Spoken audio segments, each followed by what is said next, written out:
Ese uniforme no te queda. Nunca perteneciste a esta familia. La voz de Isolda sonó como veneno envuelto en terciopelo, sus palabras silbando por encima del murmullo helado del tribunal. Pero yo no parpadeé. Me llamo Capitán Paige Mercer. Tengo 35 años. Soy médico de combate del ejército y miembro de los Rangers del 75º Regimiento. Pero nada de eso importaba hoy. El banco de madera bajo mi espalda crujía. El aire del juzgado olía a roble envejecido y Chanel número 5. Del otro lado de la sala, mi madre, Genevieve Thorne, brillaba bajo las luces con su vestido Oscar de Arenta, el collar de perlas Meki Moro ajustado como una soga de oro blanco. A su lado, mi hermana Isolda revisaba su reloj Cartier, visiblemente molesta porque su agenda de socialité se veía interrumpida. A ellas no les importaba que yo hubiera salvado vidas en Siria. A ellas les importaba que llevara mi uniforme azul entre sus trajes de seda pastel. Para ellas, yo era una mancha en el lienzo. Un error que debía corregirse con silencio y vergüenza. El secretario dijo mi nombre. Me levanté. El eco de mis botas resonó como disparos contra el mármol. Crucé la sala. Las miradas clavadas en mí no eran nuevas. Las conocía de los clubes de golf, de las fiestas en jardines donde me palmoteaban la cabeza con condescendencia. Ahora, esas mismas personas susurraban como si yo fuera una leyenda urbana condecorada. Me paré en el estrado. El sol que entraba desde lo alto caía justo sobre mi pecho, donde brillaba la medalla de honor. Entonces mi madre explotó. «Eres una bastarda», gritó Genevieve con una voz que, hasta entonces, era tan dulce como un julepe de menta. Pero ahora sonaba como cristal roto. «Has profanado el apellido Thorne. Quítate esa desgracia del pecho». Sus palabras cortaron la sala como cuchillas. «Bastarda», volvió a escupir. El silencio fue total. Incluso el alguacil se quedó paralizado. Isolda se inclinó y, sin dejar de sonreír, me susurró con desprecio. «Nunca fuiste parte de esto. Ni siquiera ese uniforme puede fingirlo». Mi respiración se detuvo. No lloré. Aprendí en combate que las lágrimas son como las raciones, se guardan para cuando más se necesitan. Entonces me giré, enfrenté al juez Hayes y con la solemnidad de un funeral, desabroché la medalla de mi uniforme y la deposité sobre la mesa. El sonido del metal golpeando la madera fue apenas un susurro, pero dentro de mí, tronó como una explosión. Esa fue mi respuesta. Silencio. Pero un silencio que gritaba. Y luego vino el ataque. El abogado de Isolda, Sterling Chase, caminó hacia mí como un buitre que ya huele sangre. «Capitán Mercer», dijo, con la voz empapada en arrogancia, «está acusada no solo de manipular a una familia en duelo, sino de intervención médica no autorizada que pudo poner en riesgo la vida del general Harrison Thorne». Mostró una fotografía. Yo ajustando la vía intravenosa de mi padre. Recordé ese momento con precisión quirúrgica. Le había limpiado una úlcera y cambiado la bolsa de suero. Pero el pie de foto de Sterling era claro. Acción médica ilegal con consecuencias potencialmente fatales. La compasión convertida en crimen. El cuidado transformado en manipulación. Vi cabezas asintiendo en las bancas del fondo. Y sentí, por primera vez, la desnudez de mi pecho sin la medalla. El frío. La traición. Y entonces lo supe. No estaban solo negando mi valor como hija. Estaban negando mi derecho a existir como soldado, como mujer, como parte de esa familia. Querían borrarme. Pero olvidaron una cosa. Un ranger jamás abandona a un camarada caído. Y esta vez, ese camarada era yo. Me senté de nuevo. Coloqué mis manos sobre los muslos para disimular el leve temblor. El uniforme me apretaba. Como si hasta el tejido rechazara la vergüenza lanzada sobre mí. Un hombre en la última fila, Richard Bellows, viejo conocido de la familia, desvió la mirada. Alguna vez me dijo en una parrillada del 4 de julio que mi padre era afortunado de tenerme como hija. Ahora estudiaba las baldosas como si allí se escondiera la absolución. El juez Hess carraspeó. «Procedamos», dijo con voz apagada. Pero ya era tarde. El daño estaba hecho. Algunas palabras, una vez pronunciadas, se aferran a los huesos. Mi madre seguía de pie, tensa, con las manos entrelazadas, el mentón en alto, como una estatua sureña cincelada por el orgullo, siempre obsesionada con la imagen. Desde niña, me peinaba con tal fuerza que me dejaba el cuero cabelludo en carne viva. «Una Thorne nunca se ve desordenada», susurraba. «Ni siquiera cuando está rota». Pero no había nada ordenado en este momento. Isolda garabateó algo en su blog con su pluma Mont Blanc. Luego se inclinó para hablarle al oído a Sterling. Ambos sonrieron. Fuera lo que viniera, Sabía que no sería misericordia. Sterling alzó otro documento. Un correo que había enviado meses antes a la enfermera de mi padre. En este mensaje, dijo, la capitán Mercer se describe como la única que se preocupa si vive o muere. Miró al juez, levantando una ceja con teatralidad. Lo presento como prueba de inestabilidad emocional y hostilidad hacia los demás miembros de la familia. Las palabras siguieron resonando después de que la sala se vaciara. Bastarda. ¿Era la primera vez que lo decía en voz alta? ¿O simplemente la primera vez que se atrevía a decirlo frente a todos? La verdad es que ese insulto había nacido mucho antes de que cayera el mazo del juez. Tenía 19 años cuando volví de Georgetown por vacaciones de invierno. Sentada sobre la alfombra persa del salón formal, les dije que quería alistarme. No derecho, no política, el ejército. Mi padre, el general Harrison Thorne, me abofeteó. No fue la mano lo que dolió. Fue lo que vino después. Prefiero no tener hija a tener una que me humille frente a mis colegas. No me vuelvas a llamar padre. Mi madre ni parpadeó. Ajustó un florero sobre la chimenea como si yo hubiese anunciado que llovería. Así se protegen las herencias, pensé, borrando lo que no encaja. Isolda era la hija dorada. Tocaba piano en el Teatro Lucas. Tuvo su baile de debutante en el Club Oglethorpe. Sus logros colgaban en marcos dorados, como piezas de museo. Yo corría 5 millas junto al río, preparaba una vieja camioneta Ford, y prefería pantalones cargo a perlas. Una vez, escuché a mi madre decir durante una merienda. Isa es una rosa. Refinada, delicada. Paige es como una magnolia salvaje. Resistente, sí, pero demasiado rústica para el salón. No sabía que estaba en la cocina, con una bandeja de scones en la mano, o quizás sí lo sabía. Y no le importaba. Pero lo peor fue un día de acción de gracias. El primero tras terminar mi entrenamiento como médico militar. Llamé desde un teléfono público en Fort Sam Houston. Ilusionada. Isolda contestó. Paige, ay, lo siento. Mamá y papá se fueron a Sea Island este año. La casa está vacía. Esa noche, desde el cuartel, vi una foto en Facebook. La familia Thorne, todos reunidos en la mesa. Hasta la tía abuela Susan, que nunca salía de Charleston, estaba allí. El pie de foto, el día de gracias más cálido con toda la familia. Esa noche cené en un Waffle House al costado de la enero de 95. Sándwich de pavo y papas quemadas. La mesera, Bev, me regaló una rebanada de pie de nuez. Parece que lo necesitas, dijo. No lloré, pero algo dentro de mí se endureció, como si al moverme, fuera a romperme. Esa fue la noche en que aprendí, no me habían excluido por accidente. Había sido decisión, cálculo y crueldad, pero aún no sabían que no solo sobreviviría, volvería por todo. Esa noche dormí en el asiento trasero de mi coche de alquiler, bajo los robles cubiertos de musgo de Forsyth Park. El aire tibio del calefactor apenas rompía el frío húmedo que se filtraba por las ventanas. Sostenía entre las manos un marco envuelto en papel burdo, un regalo que nunca entregué. Una foto de cuando tenía 8 años, mi padre y yo, sonriendo junto al río Savannah, él con su brazo sobre mis hombros. Por mucho tiempo creí que esa foto probaba algo, que sí me había amado, que sí pertenecía, pero ahora lo sabía. Las fotos mienten, igual que los apellidos. Lo que haces cuando nadie te mira es lo que realmente importa. A la mañana siguiente volví a la base. Sin mensajes. Sin llamadas. Solo volví a la vida que construí sin su bendición. Y eso, más que cualquier medalla, fue mi primera victoria silenciosa. La historia de esa victoria empezó en Fort Benning. El programa de evaluación y selección de Rangers no era un curso. Era una hoguera. Una criba. Éramos solo 4 mujeres entre 87 candidatos.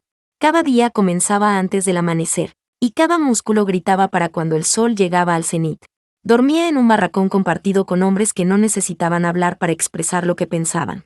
Sus miradas lo decían todo. Hija de general, murmuró uno en nuestra primera marcha de 20 kilómetros. Seguro le dan una cinta solo por aparecer. Así que corría 1 kilómetro extra cada día. Cuando los demás dormían, yo estudiaba protocolos de trauma. Practicaba aplicar torniquetes con los ojos cerrados. No vine para agradar. Vine para que confiaran en mí. En la semana 3, durante un ejercicio de simulacro, cargué a un compañero de 90 kilos cuesta arriba medio kilómetro por el barro georgiano. Mis piernas se dieron a la mitad, pero no me detuve. No podía. No después de todo lo que había dejado atrás. Luego vino el despliegue. Siria, polvo entre los dientes, adrenalina en la garganta. Rotábamos entre puestos avanzados que parecían más desguaces que bases. A veces dormíamos completamente equipados, rifles al pecho, sobresaltados por cada sombra que se movía. Durante una redada, todo se desmoronó. El soldado Miller, apenas 19 años, recién salido de entrenamiento, recibió un disparo en el pecho. Todos se congelaron. Yo no. Lo arrastré tras cobertura, mis rodillas en la tierra, mis dedos ya buscando la herida. El pulmón se colapsaba. Saqué la aguja de descompresión. No dudé. No temblé. Respira, Miller.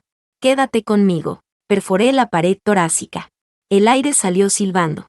Sus ojos volvieron al foco. Y cuando llegó el helicóptero de evacuación, el sargento, ese que nunca me había dirigido más de 2 palabras, me dio una palmada en el hombro. Doc, dijo. Solo eso. Desde ese momento, dejé de ser la hija del general. Fui Doc. Una más.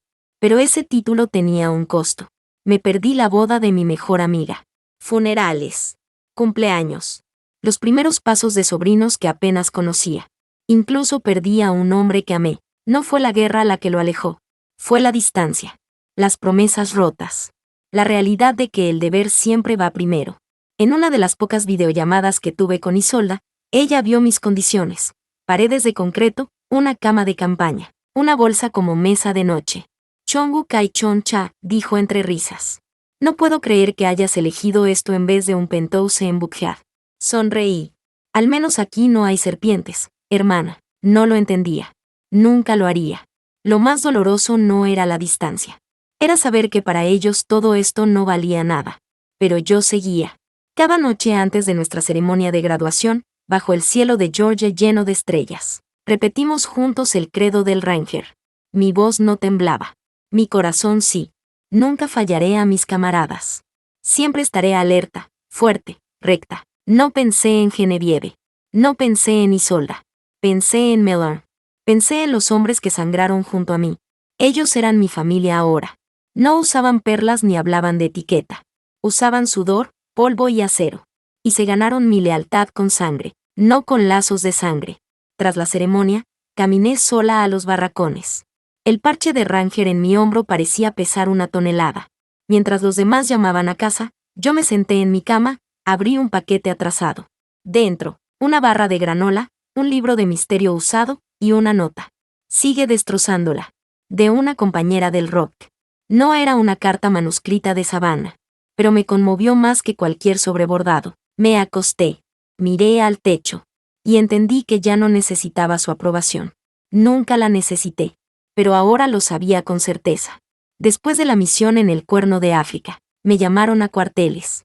No era un ascenso, no una felicitación, solo una orden, presentarse de inmediato ante el comando del SOCOM. Sabía que me había desviado del protocolo en un punto de control. Salvé 3 vidas, pero rompí la cadena de mando. Esperaba una reprimenda. Lo que no esperaba era ver al general Elias Vance tras el escritorio. La leyenda. No de periódico, no. De esas que los Rangers mencionan en susurros cuando la marcha se pone dura.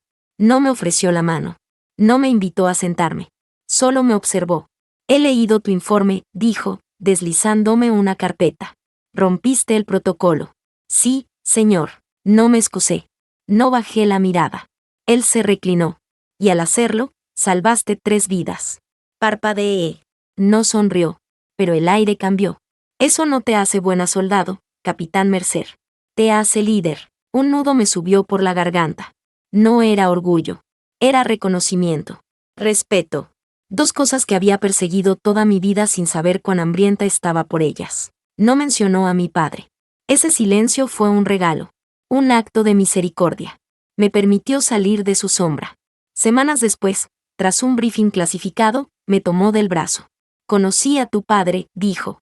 Era disciplinado, pero creía que el amor debilitaba a un soldado. Mírame bien, no dejes que su silencio defina tu valor. Ese fue el primer momento en el que alguien reconocía mi dolor sin justificarlo. General Vance nunca me llamó paige. Siempre por rango. Y nunca preguntó por mi familia. Hablaba de misiones, de decisiones, de consecuencias. Pero sus actos hablaban más que cualquier pregunta.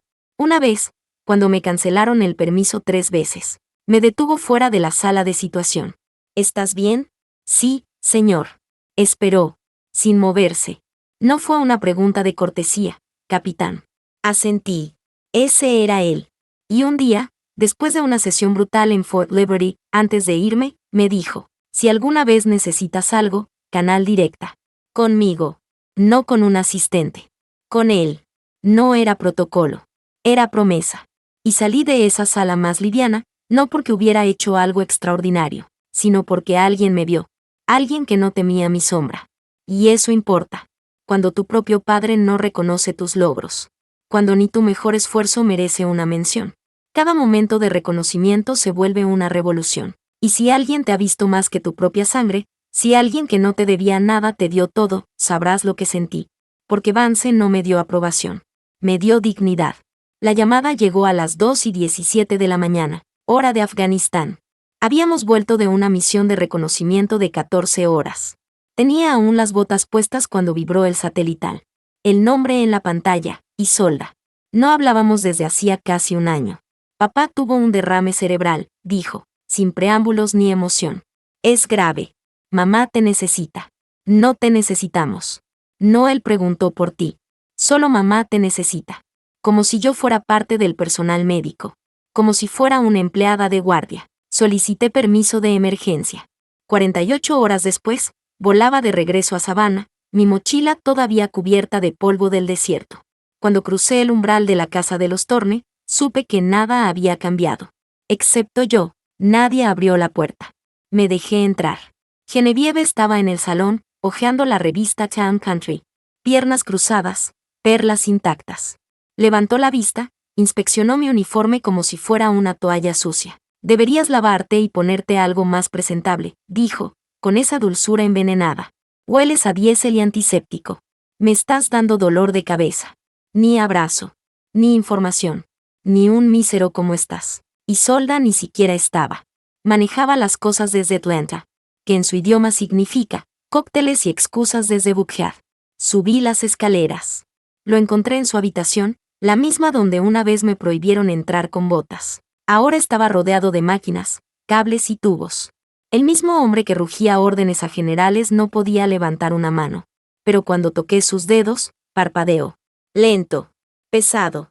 Me reconoció. Y desde ese momento, fui la cuidadora. Nada de rotaciones de enfermeros. Nada de asistentes. Solo yo. Monitoreaba constantes vitales. Administraba medicamentos. Lo giraba cada hora para evitar úlceras. Limpiaba su sonda de alimentación. Le bajaba la fiebre con compresas. Dormía en un sofá de cuero vencido, rodeada por trofeos de guerra y el olor persistente a mentol y madera vieja. Una tarde, mientras cambiaba su mascarilla de oxígeno, Genevieve entró con el teléfono entre el hombro y la mejilla. Sí, Margot, dijo en voz alta, como si le hablara al techo. Aún sigue aquí, jugando a ser enfermera. Toda la casa huele a hospital. Tan desagradable. Extraño cuando este lugar tenía elegancia. Me miró de reojo y sonrió. Seguro es solo una fase. No respondí. No lloré. Solo ajusté la correa de la mascarilla y seguí limpiando su frente. 3 días después, Isolda apareció. Tacos Prada. Cabello recién peinado. Lentes oscuros en interiores. Entró, me vio con la esponja en la mano, sudor en la frente de papá, y frunció los labios. ¿Qué estás haciendo, Paige? ¿Crees que eres doctora ahora? Permanecí en silencio. Inmóvil. Ella negó con la cabeza. No estás calificada. Eres una paramédica de campo, no una médica. Honestamente, probablemente estás empeorando las cosas. Entonces, frente a nuestro padre moribundo, sacó el teléfono. Hola. Sí. Necesito un equipo de cuidados domiciliarios. El paquete platino. Rotación 24 horas. No hospicio. Algo más discreto. Me miró mientras lo decía. Una puñalada disfrazada de logística. Esa noche, murió. Estaba sentada a su lado, sosteniéndole la mano. No habló, pero no la soltó. Y cuando la máquina emitió el sonido final, sentí cómo apretaba mis dedos, apenas, antes de dejarlos ir. Al amanecer, llamé a Isolda.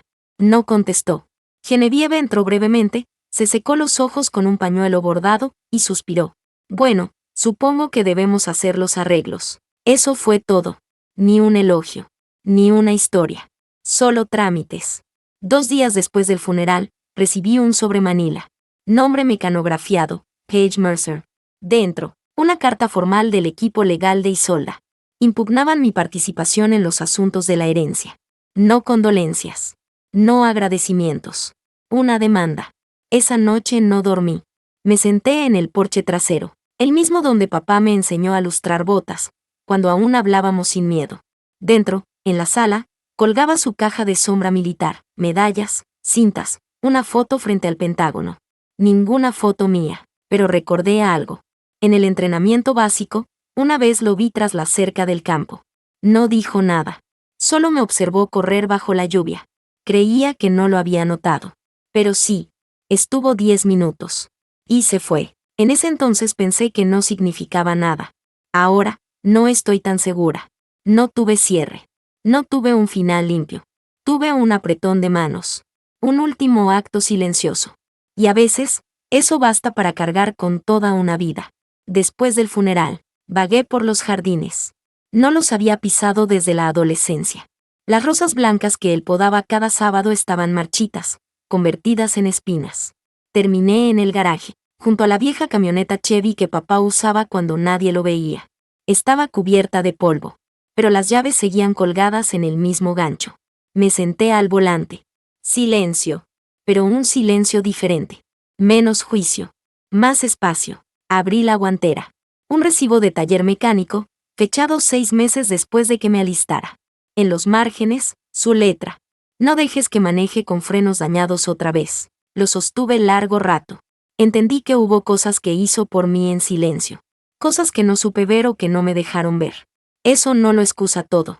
Pero duele menos. El amor más fuerte no siempre se dice. A veces se anota en márgenes. Se esconde en un apretón de manos antes de morir. El despacho olía a cedro y dinero viejo. La oficina de Sterling Keller, 4º piso de un edificio histórico en Savannah, era tan fría como elegante. Paneles de madera pulida. Retratos navales enmarcados. Y un silencio que no invitaba a preguntas. Nos sentamos alrededor de una mesa larga de caoba. Isolda a mi izquierda, vestida de blanco como en una boda. Genevieve al frente, envuelta en Chanel, rostro de mármol. Yo llevaba uniforme. No por orgullo. Por defensa. Sterling leyó el testamento. Para Isolda Thorne, la residencia principal y todos los bienes adjuntos. Para Genevieve Thorne, un fideicomiso vitalicio con participación en las inversiones familiares. Pausa. Luego giró hacia mí. Y para Paige Mercer, dijo, un fideicomiso condicional de valor modesto, sujeto a que complete exitosamente un programa de rehabilitación psicológica por trastorno de estrés postraumático, evaluado por un profesional autorizado. Silencio. Tos contenida de mi madre. Una risita de Isolda. Sentí el aire salir de mis pulmones. No querían solo la casa. Querían mi dignidad. Querían que todo el cuarto creyera que yo era un peligro, una carga. Me levanté sin decir nada. Salí. El eco de mis botas persiguió mi sombra por los pasillos de mármol. Afuera, el sol de George quemaba. No llegué al estacionamiento cuando oí los tacones detrás. Paige, dijo Isolda, no con súplica, sino con orden. Detente. Me giré lentamente. Se ajustó los lentes de sol. Voz dulce. Cruel. Acepta la oferta, ¿sí? Sé agradecida. Retírate. No perteneces a este mundo. Nunca lo hiciste. Su sonrisa era una navaja de porcelana. Solo eres una soldado rota. Dejé que esa palabra flotara. Rota. ¿Sabes que te asusta, Isolda? Dije. No es que papá me haya dejado algo. Es que, por primera vez, me vio. De verdad. Y no te vio a ti. Su rostro se crispó. Apenas. Pero lo noté. No eres más que un fracaso, espetó. Te fuiste para jugar a ser soldado porque no aguantaste el mundo real. No me moví. No pestañeé. Me di la vuelta. Y la dejé hablando sola. No conduje a casa. Conduje al río. El cielo de Georgia se oscurecía. Los truenos rodaban desde la costa. Me estacioné junto al viejo muelle. La lluvia empezó a caer. Primero despacio. Luego con furia. Cada gota contra el parabrisas era una pregunta sin respuesta. ¿Qué significa servir? ¿Dar todo por quienes prefieren borrarte? Había luchado en desiertos lejanos. Había mantenido hombres vivos bajo fuego enemigo. Y sin embargo, en mi propia familia, seguía siéndole extraña.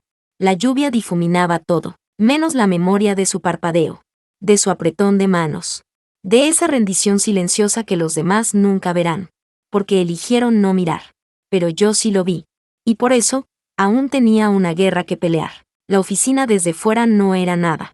Ladrillos agrietados, pintura pelada, una luz de seguridad parpadeando con zumbido cansado. Pero dentro de la iniciativa de justicia para veteranos, el aire era distinto. No olía a poder ni a protocolo. Olía a café quemado y propósito. Marcus Finch no dio la mano. Solo asintió. Su camisa arrugada. Las mangas remangadas. El escritorio un campo de batalla de carpetas y notas legales. Pero sus ojos, oscuros, firmes, tenían algo que no había visto en semanas. Claridad. Capitán Mercer, dijo, señalando la silla frente a él. Cuéntamelo todo. Y lo hice. Desde la bofetada que dividió mi infancia hasta la noche en que le ajusté el tubo de oxígeno al hombre que me negó como hija.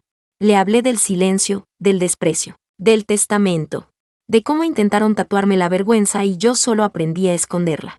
No me interrumpió. No una sola vez. Cuando terminé, se reclinó en la silla, cruzó los brazos y dijo, cometieron un error. Creyeron que peleaban contra una mujer rota.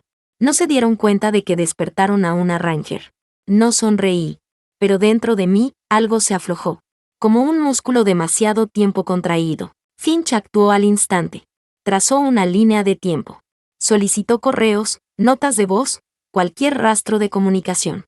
Me explicó que podía sostenerse en corte, que no, y cómo preparar ambos escenarios. No hubo discursos grandilocuentes. No hubo promesas vacías. Solo estrategia. La información es inteligencia, me dijo. Y la inteligencia gana guerras. Los siguientes días los pasé buceando en recuerdos. Invitaciones de calendario, mensajes pasivo-agresivos, informes de gastos, notas médicas garabateadas en post-its. Cada uno, una migaja del camino que me habían dicho que no valía la pena seguir. Y entonces, una caja apareció en la puerta de mi apartamento. Sin remitente. Cinta adhesiva descuidada. Parecía un encargo hecho a las apuradas. Dentro, reliquias, una muñeca de trapo sin cabello, mi colección de piedras de infancia con etiquetas escritas a mano, una cinta de natación aún con olor a cloro. Encima, un papel doblado con papel membretado. Letra de Isolda. Inconfundible. Limpieza de tus porquerías. Quizás puedas vender esto para pagar un abogado decente. Dicen que los pro bono no ganan mucho. La crueldad no me sorprendió. Lo que dolía era el método. Usar recuerdos como armas. No lo tiré. Tomé la cinta de natación y la guardé en el bolsillo interno de mi chaqueta. No como amuleto. Como recordatorio. Yo sabía cómo terminar fuerte. La noche antes de la audiencia, revisaba notas cuando sonó el teléfono. Número oculto. Dígitos encriptados. Protocolo militar. Capitán Mercer, dijo la voz. Grave. Conocida. Soy el General Vance. Me congelé. Señor, escuché que tienes una batalla mañana. Y quiero que sepas algo, los soldados no pelean solos. Tragué saliva. Señor, ¿cómo? Los buenos comandantes prestan atención, Mercer. Te lo has ganado. Pausa. Estaré ahí. En el fondo. Observando. Tienes más ojos sobre ti de lo que crees. Mantén tu posición. La línea se cortó. Me quedé en silencio. Luego me puse de pie. Abrí el armario. Extendí mi uniforme. No el ceremonial. El de combate. El que aún tenía arena del desierto atrapada en las costuras. Esa noche dormí 3 horas. No por nervios. Por estrategia. Había enfrentado fuego cruzado sin dormir. Un tribunal no me rompería. El amanecer llegó cubierto por la niebla pegajosa de sabana. Llegué temprano. Finch ya estaba allí. Imperturbable. Revisando notas junto a la máquina de café como si se preparara para una auditoría, no para la guerra. ¿Lista?, preguntó sin mirar. Más que nunca. Asintió. Me entregó una pluma. Entonces vamos a ganar esto. Me sentía extrañamente tranquila. Antes de toda gran operación, se instala ese silencio. No miedo. No adrenalina. Solo preparación. Mi respiración era lenta. Mis manos, firmes. En el camino al juzgado pasé frente a la panadería favorita de mi madre. Los cristales empañados por el aroma de pan fresco. Por un instante, vi mi reflejo de niña. Paige pequeña. Zapatillas sucias. Preguntas grandes. Sosteniendo la mano de su madre, siempre fría. Recordé que esta pelea no era por la casa. Era por cada parte de mí que intentaron desechar. Aparqué en la parte trasera. No quería que me vieran llegar. No por miedo, sino porque esta era mi guerra. Y yo elegía el campo de batalla. El pasillo hacia la sala se hizo eterno. Las paredes decoradas con retratos de jueces severos. Bancas lustradas por décadas de injusticia. Mis botas resonaban solas. Cuando entré, Isolda levantó la vista. Sonrió. Prepotente. Como si ya hubiera ensayado su victoria. Pero se le tensó la boca cuando vio mi uniforme. No el de desfile. El de combate. Sus labios se movieron, pero no leí lo que dijo. Solo me senté. Levanté la barbilla. Esperé. Sterling fue el primero. Clic, el control activó la pantalla. Un video. Granulado. Cámara de seguridad. Yo, discutiendo con papá en el pasillo. Voz áspera. Gesto duro. La imagen se cortaba justo antes de que él me tomara la mano. El murmullo fue inmediato. Una mujer en la última fila negó con la cabeza. Genevieve se secó los ojos con su pañuelo de teatro. Isolda sonreía con los brazos cruzados, como cuando me mandó a dormir en el cuarto de servicio. Señores del jurado, dijo Sterling con su voz melosa, esto no es una hija dolida. Es una persona emocionalmente inestable. Y el General Toan lo sabía. Por eso la excluyó. El juez no me miraba. Ajustaba sus lentes. Carraspeaba. El aire se volvió denso. Asfixiante. Ese ardor bajo la clavícula volvió. Esa rabia contenida. El mismo ardor de la última audiencia. Entonces la puerta se abrió. Todos giraron. El general Elias Vance entró. No de civil. No. Con uniforme completo. Su pecho una constelación de condecoraciones. Su andar lento. Firme. Imponente. Su señoría, dijo, su voz como grava. Con su permiso, solicito testificar. Sterling se levantó en pánico. Objeción, su señoría. Esto es irregular. El juez alzó la mano. Silencio. Que hable. Vance avanzó hasta el centro. No miró a Sterling. No a mi madre. Miró al juez. He servido a este país por más de 40 años. Irak, Afganistán, Somalia. He evaluado oficiales. He firmado condecoraciones. Y les aseguro, la capitán Paige Mercer no está desequilibrada.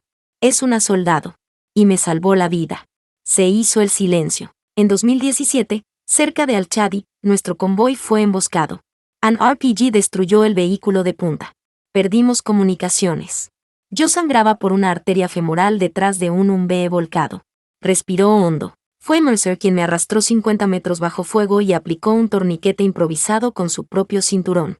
Sterling intentó interrumpir. General, esto trata sobre herencia, no sobre campos de batalla. Vance giró. Esto trata sobre carácter. Y usted intentó asesinar el de ella con un clip editado. Luego se volvió hacia mí. Se cuadró. Me saludó. Formal. Silencioso. Me levanté. Respondí el saludo. No me tembló la mano. Entonces habló de nuevo. Una cosa más. Abrió una carpeta de cuero. Dentro, un sobresellado del Pentágono. El juez frunció el ceño. Esto, dijo Vance, es un expediente de nominación a la Medalla de Honor, escrito y firmado por el general Harrison Thorne hace 7 años.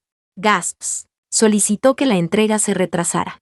Temía que la atención mediática pusiera en peligro a su hija. Pero dejó claras sus intenciones. Aquí, en su letra. Genevieve se desmoronó. Isolda se congeló. El juez recibió el expediente. Lo hojeó. Affidavits. Fotos. Informes. Y al final, una carta. Se lo ha ganado. No como mi hija. Como soldado. No podía respirar. Pero aún no terminaba. Marcus Finch se levantó. Sereno. Si el tribunal lo permite, dijo, presentaremos una última prueba. Reprodujo otro video. Misma cámara. Otro ángulo. Esta vez, la conversación completa. Papá sujetándome la muñeca. Te fallé, dijo él. Eres la única que vino. La única que se quedó. Mi voz tembló. Pero no de rabia. No volví por una herencia. Volví porque soy tu hija. Te lo has ganado, susurró él. Todo lo que nunca supe darte. Pantalla en negro. Audrey Cole, la enfermera, pidió declarar. Su voz era apenas un murmullo. Recibí este cheque, dijo, levantando un papel doblado. $25,000. De Isolda Thorne. 2 días después de la muerte del general. Para que borrara el video original. No lo cobré. No pude. Sterling intentó protestar. El juez lo calló. Y luego vino el mazo. En base a la evidencia presentada y la clara intención del general Harrison Thorne, este tribunal falla a favor de la capitán Paige Mercer. La casa es suya. El fideicomiso es suyo. Y no hay fundamentos para declarar inestabilidad emocional. Mazo. Firme. Final. Y la guerra terminó. No miré a Genevieve. No miré a Isolda. Caminé hacia la puerta. El sol me golpeó en el rostro. El calor no quemaba. Sanaba. La casa no era solo un bien. Era una historia. Y por fin, era la mía. Cuando el mazo del juez cayó, sentí que no cerraba un caso, sino una herida abierta desde hace décadas. Ganamos. Legalmente, la casa era mía. Las mentiras expuestas. Las máscaras desgarradas. Pero no me sentía victoriosa. Me sentía vacía. Afuera, los reporteros gritaban mi nombre. Los flashes me cegaban. A mi lado, el General Vance se mantenía firme, pero apenas escuchaba lo que decía. Todo zumbaba. Mi respiración era una secuencia medida, como antes de una emboscada. Y entonces la vi, Genevieve, saliendo por la puerta lateral, asistida por una enfermera. No volteó, ni una mirada. Ese fue su acto final. No rabia. No escándalo. Solo ausencia. Como si yo jamás hubiera existido. Isolda, por supuesto, aún tenía un último acto. De pie en las escalinatas del juzgado, frente a micrófonos, sonrió. Hice lo que cualquier hija responsable haría, dijo. Proteger un legado requiere decisiones difíciles. Traición disfrazada de deber. Su maquillaje perfecto. Su sonrisa precisa. La prensa devoró cada palabra. No me quedé. Marcus Finch abrió la puerta del coche. Entré sin hablar. Esa noche me quedé sentada en el apartamento alquilado. Aún llevaba el mismo blazer del juicio. El celular vibró. Un mensaje. Genevieve. Has destruido esta familia frente a todo Savannah. Espero que disfrutes tu montaña de escombros. No un lo siento. No un te entiendo. Solo veneno. Frío. Implacable. Miré la pantalla. El pulgar flotando sobre la opción de responder. Pero no había nada que decir. Esa montaña de escombros era la casa donde alimenté a mi padre con cuchara a las 3 de la madrugada. Donde limpié sus heridas. Donde lo vi morir sin soltar mi mano. Para ella, era una ruina. Para mí, era el sitio donde, finalmente, la verdad habló. 2 días después, Isolda llamó. Paige, dijo con una dulzura falsa. Bueno, eso fue intenso, ¿eh? Pero mira, lo pasado pisado, ¿verdad? Hay una gala de recaudación esta semana en el club. Todos quieren verte. Mostrar que sigues siendo una de nosotros. Una de nosotros. Respiré hondo. No, Isolda, respondí con calma. Ya no somos un nosotros. Las familias no hacen lo que tú hiciste. No manipulan. No destruyen y luego sonríen como si fuera un brindis. Estás exagerando, dijo entre risas forzadas. No, estoy siendo clara. Borra mi número. Y colgué. Así. Sin ceremonia. Sin despedida. Mi mano temblaba. El estómago me dolía. Pero algo dentro se liberó. Como si, por fin, saliera de una habitación sin oxígeno. La semana siguiente fue de soledad. Abrí las cajas de la casa. Mi casa. El olor a pino viejo y aceite de limón impregnaba el aire. Caminé despacio. Foto por foto. Certificado por certificado. Ninguno importaba ya. Eran reliquias de una guerra que me había costado más de lo que imaginé. Encontré una foto de cuando tenía 6 años. Él en uniforme. Yo sobre sus hombros. Ambos sonriendo. La puse boca abajo en un cajón. Y lo cerré. El cierre es un mito. Solo existe la decisión de dejar de abrir la herida. El domingo por la mañana, entré a la casa. Mía. Ahora sí. La luz filtrada por los vitrales caía en el suelo como cristales de colores. Todo se sentía más pequeño. Más sincero. No sabía si iba a vivir allí. Aún no lo decidía, pero me pertenecía. No solo el título de propiedad. Me pertenecía la memoria, el dolor, la lucha. Y la decisión de qué hacer con eso. Pasé la tarde limpiando el estudio. No porque estuviera sucio, sino porque necesitaba reclamarlo. Entre 2 libros de derecho, encontré su diario. No lo abrí. Aún no. Lo coloqué sobre el escritorio. Otra decisión para otro día. Al atardecer preparé té de manzanilla y me senté en el porche trasero. El jardín frente a mí. El árbol de magnolia aún allí, floreciendo. El aire olía a lluvia y algo más. Algo antiguo desvaneciéndose. Volví a la casa un martes por la tarde, una semana después del fallo. Las contraventanas blancas desteñidas. Las azaleas crecidas. Las campanas de viento oxidadas. No se sentía como un regreso. Era como entrar a un libro de historia que no sabía si quería seguir leyendo. Las primeras noches no deshice maletas.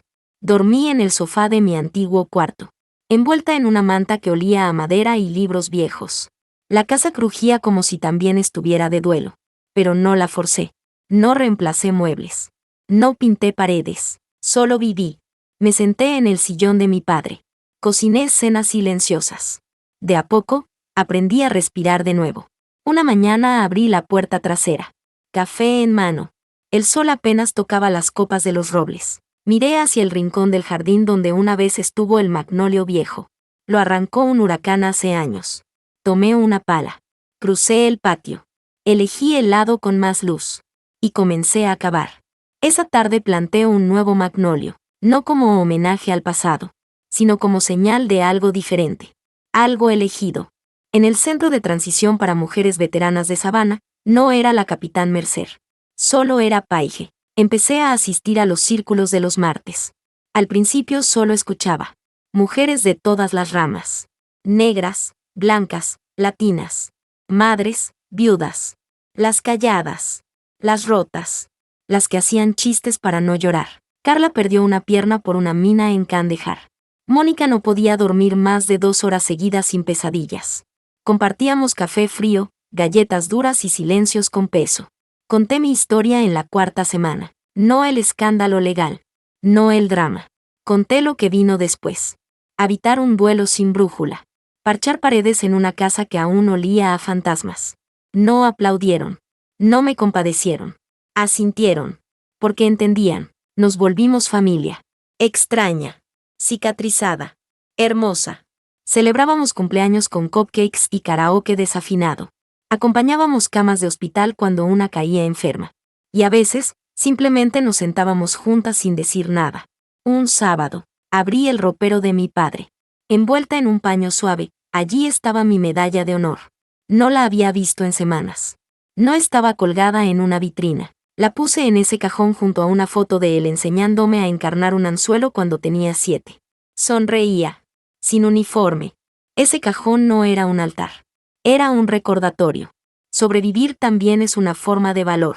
Los días se hicieron más largos. Arreglé las contraventanas. Pinté la mecedora del porche. Aprendí a hacer pan de masa madre por YouTube. Fallé 4 veces antes de lograrlo.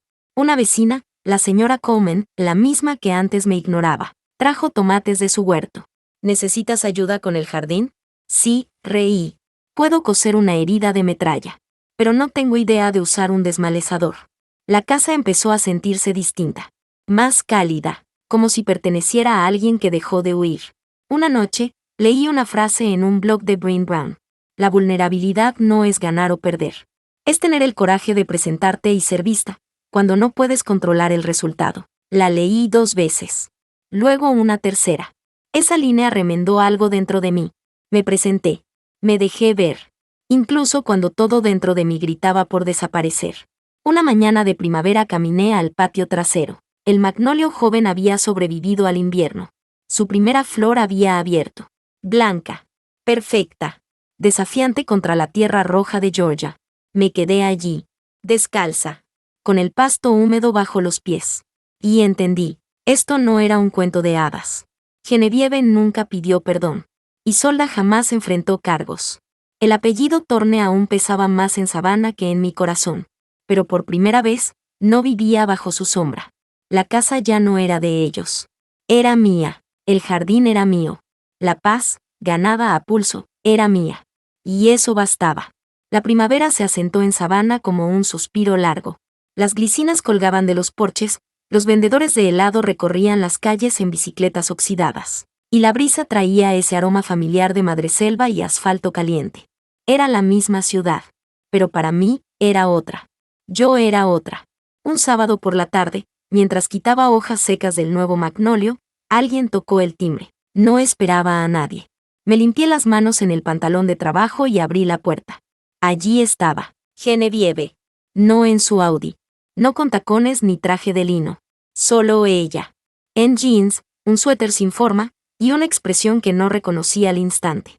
¿Puedo pasar? No respondí. Solo di un paso al costado. Entró como quien vuelve a un lugar que ya no le pertenece. Caminó hasta el estudio. Se detuvo junto al escritorio donde había dejado el diario de papá. Nunca te vi llorar, dijo sin girarse. Silencio. Ni en el entierro. Ni en el hospital. Ni de niña. Crucé los brazos. Tú sí llorabas. Gritabas. Lanzabas cosas. Yo recogía los vidrios después. Se giró. La cara demacrada. El rimel apenas insinuado. No vine a pelear, dijo, bajando la mirada. Vine a devolver esto. Sacó del bolso una caja pequeña. De madera. Antigua. La reconocí al instante. Papá guardaba allí sus medallas de la Guerra del Golfo. Siempre la mantenía cerrada con llave. Estaba en la casa de mamá, dijo. Es tuya. La puso sobre el escritorio. ¿Por qué ahora? Pregunté. Suspiró. Porque he estado yendo a terapia. Eso sí fue una sorpresa. Y porque por más rabia que tenga, sé que papá te amaba. Nunca supe cómo manejar eso. Me acerqué despacio.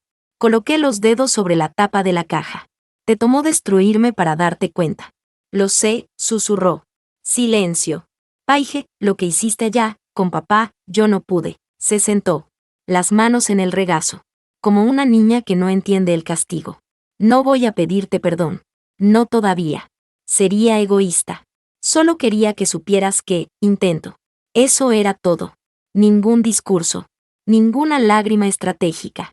Solo verdad, con su voz quebrada y su culpa desordenada. Asentí. Está bien. No te perdono. No bienvenida de vuelta. Solo eso. Está bien. Porque algunas heridas no se cierran con abrazos. Solo con tiempo y distancia. La acompañé hasta la puerta. No cruzamos más palabras. Cuando el motor de su auto se apagó en la distancia, abrí la caja. Adentro, además de medallas, había un sobre. Con mi nombre. Para cuando estés lista para saberlo todo. La letra firme. Casi ceremonial. Me senté. Lo abrí. La carta era breve. Paige. Nunca supe cómo hablar contigo sin parecer un general. Y eso fue mi mayor fracaso como padre. Pero quiero que sepas esto. En ti vi el coraje que me faltó para romper con todo. Con esta casa. Con esta familia. Con Isolda. Contigo vi una versión de mí que no se encogía ante la verdad. Sé que fallé. No sé si me perdonarás. Pero si alguna vez dudas de quién eres, recuerda esto. Eres lo mejor que dejé en este mundo. Y si el legado pesa, tíralo. Haz el tuyo. Papá. Lloré. No por él. Por mí. Por la niña que esperó toda su vida escuchar algo así. Y por la mujer que, al fin, lo oyó. Esa noche me senté en el porche. La luna colgaba baja sobre los robles. En mi regazo, el diario de papá. Lo abrí. La primera página decía, inicio del protocolo alternativo. En caso de que no regrese. Pasé las hojas. Eran instrucciones. Reflexiones. Recuerdos de guerra. Códigos. Palabras que solo alguien con entrenamiento podría descifrar. No era un diario de emociones. Era un mapa. Una bitácora de alguien que supo que el final se acercaba. Y quiso dejarme algo más útil que consuelo. Era su manera de hablar. Y esta vez, escuché. Meses después, el Centro para Mujeres Veteranas me ofreció una posición permanente. Supervisora de transición. Poco título. Mucha tarea. Acepté. Empecé a dar talleres de reintegración, terapia de campo, hasta clases de defensa personal para adolescentes. Fundamos el programa Torne de Resiliencia Civil. No por homenaje. Por resignificación. Tomamos su apellido y lo convertimos en algo útil. Algo vivo. El primer año, atendimos a 87 mujeres. La más joven, 22. La mayor, 61. Cada una historia de lucha silenciosa.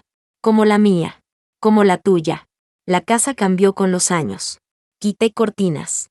Abrí ventanas. Planté lavanda y albahaca. Pinté la fachada con ayuda de las chicas del centro. Ninguna pared quedó intacta. porque no hay belleza en lo inmaculado. Hay belleza en lo vivido. Un día, una joven de uniforme se me acercó después de una charla. Capitana Mercer, dijo. ¿Es cierto que usted le salvó la vida al General Vance? Reí. Eso dicen, y que derrotó a una familia entera en la corte sin levantar la voz. La miré.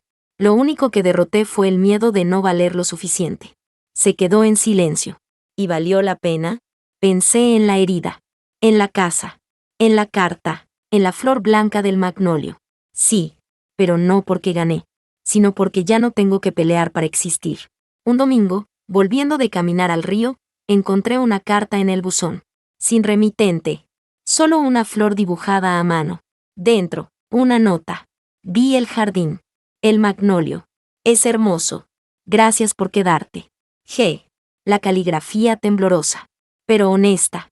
Sonreí. No respondí. No hacía falta. Hoy es primavera otra vez. El árbol tiene 5 flores. El centro está lleno de vida. Mi corazón, también. Esta casa ya no me pesa. La historia ya no me hiere. Soy Paige Mercer. Soy hija de nadie y de todos. Y finalmente, estoy en paz.